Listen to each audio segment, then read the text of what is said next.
galerinha, eu sou a professora Ana Paula e eu criei esse canal pra gente falar sobre química. Se inscreve aqui embaixo, deixa suas sugestões, dúvidas e curiosidades. Dá um joinha e vem química comigo!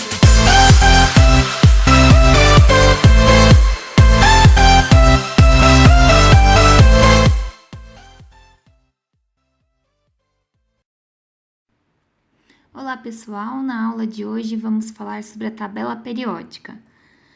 A tabela periódica ela já apresentou vários formatos até a disposição atual.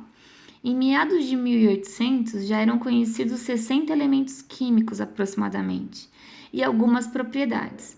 E todas as tentativas de organização da tabela periódica giravam em torno das suas propriedades.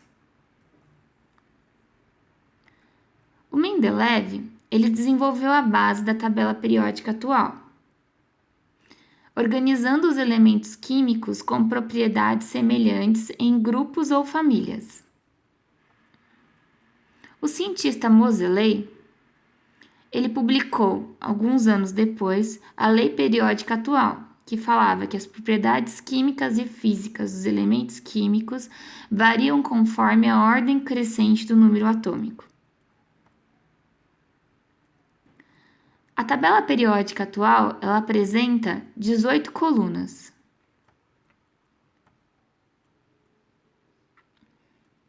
As colunas, grupos ou famílias são as linhas verticais que aparecem na tabela periódica. A tabela periódica atual, ela apresenta 7 linhas, que são os períodos. São as linhas horizontais que aparecem nas tabelas. Indicam quantas camadas eletrônicas um elemento químico possui. Sendo assim, quando encontramos um elemento químico no quarto período, sabemos que ele possui 4 camadas eletrônicas. As colunas, primeira coluna, segunda e as colunas de 13 a 18 fazem parte da família A, que são chamadas de elementos representativos. Relacionando com a distribuição eletrônica de Linus Pauling, na família A, o subnível mais energético vai terminar com S ou P. As colunas de 3 a 12 representam a família B, que são os elementos de transição. Os seus subníveis mais energéticos terminarão com D ou F. Então, relacionando com a distribuição eletrônica de Linus Pauling, seria possível descobrir em que região da tabela periódica o elemento químico está pelo subnível mais energético. Então, aqui estão distribuídos os subníveis que são relacionados com as famílias.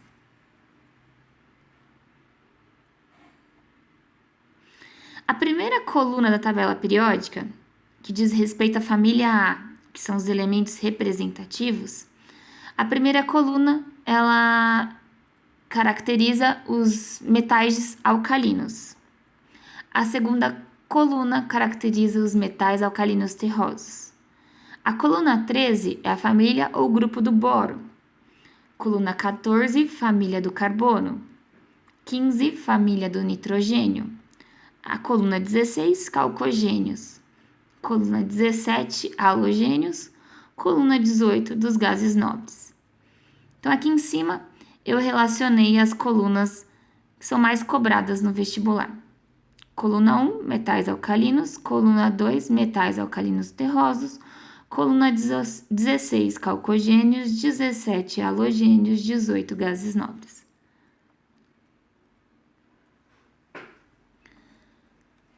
Os metais são a maioria dos elementos da tabela periódica, sendo bons condutores de eletricidade e calor. Apresentam facilidade em formar cátions maleáveis, que produzem chapas, e dúcteis, que produzem fios. Possuem brilho metálico característico e são sólidos, com exceção do mercúrio. Essas são as características dos metais. Os ametais são os mais abundantes na natureza, não são bons condutores de calor e eletricidade, não são maleáveis e dúcteis, não possuem brilho como os metais e a temperatura ambiente podem ser encontrados nos 3 estados físicos, sólido, líquido e gasoso. Os gases nobres, que são a coluna 18, são no total 6 elementos químicos e sua característica mais importante é a estabilidade química. O hidrogênio é um elemento considerado à parte por ter um comportamento único. É o elemento mais abundante na natureza, 90% de abundância, altamente inflamável e é o gás mais leve. Tem até uma piadinha que fala: para quem que o hidrogênio ligou quando ele foi preso? Para ninguém, ele não tem família.